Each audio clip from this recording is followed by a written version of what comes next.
You may have heard the WNBA playoffs are on, with several Iowans in the WNBA looking to earn a ring. The WNBA and Caitlin Clark just keep breaking records. More eyeballs are tuning in to watch these elite athletes than ever before. Joining me to talk about that and a host of other things related to the game, Alisa Woods. Thanks for being with us. Yeah, thanks for having me. So you're our resident WNBA expert. I guess so, yeah. It's been so fun. We haven't had you on for a while. So let's just start with the latest developments, the biggest headlines out of the league. Yeah.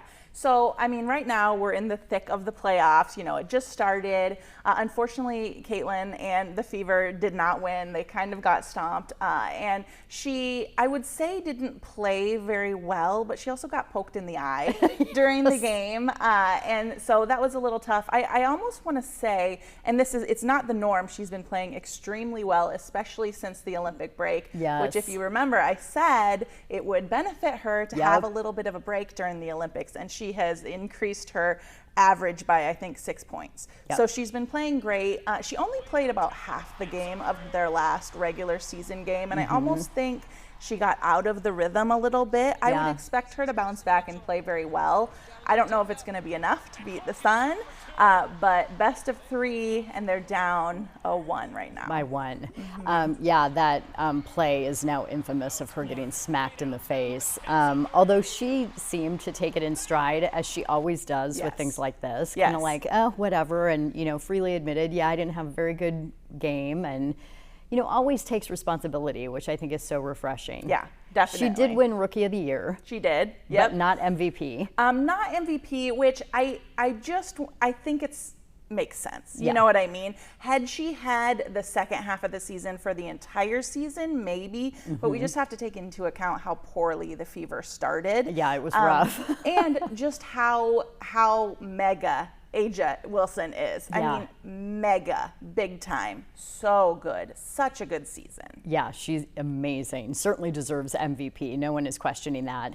So let's talk about other Iowa players who are in this league, because although Caitlin gets the lion's share of the spotlight, there are other players that we have interest in. Yeah, definitely. So we talked about A'ja, her other players on her team.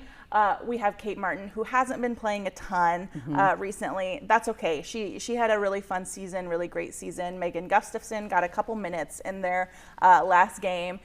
2, I think, great teammates, beloved teammates. And then we have Bridget Carlson, who is playing in Minnesota, and she has had some clutch threes, especially in their last playoff game.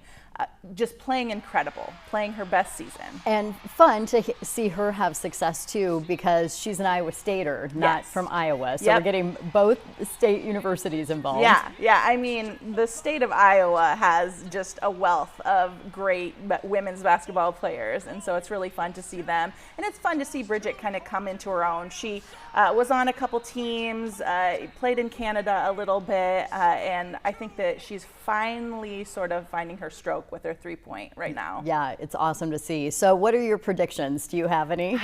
It's tough. With the WNBA, I just always think that the favorite's going to win. I think the Liberty is probably going to take it. They're an incredible team. My favorite player, Sabrina Ionescu, is on that team, so that's one that I love to watch, but I wouldn't count out the Aces at all. Okay. They may repeat.